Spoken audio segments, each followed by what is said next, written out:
have friends also with China cars. Pa kung mayroong ganun. Wala sila nagiging problema. Gumastos lang yung isa kong tropa up to 70,000 kilometers. Kasi wala din doon siya binabayaran.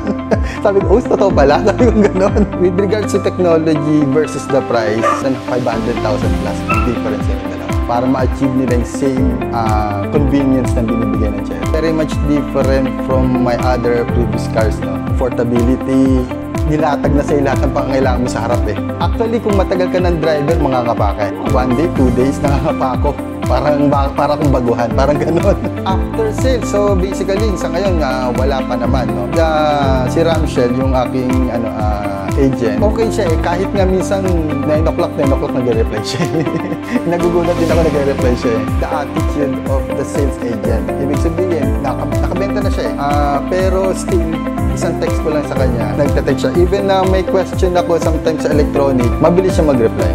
Yan, na-try namin. Ang unang malayong tinakbo ay blessing lang sa Antipolo. Itatakbo ko muna ito ng Paumbong Bulacan. Paumbong Bulacan is almost 50 kilometers here. So 100 kilometers balik. Malakas.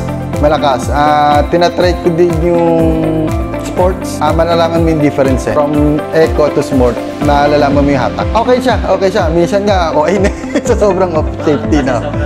Kung being a crossover, nalalakasan ako sa kanya being a crossover. Even the suspension, lumbar pa na gano'n. Problema ko na yun eh. Nagagandahan nila. Yeah, ang dami nga nagagandahan eh. My name is Giorgio Castillo. To be honest, very proud naman ako as owner of Cherry.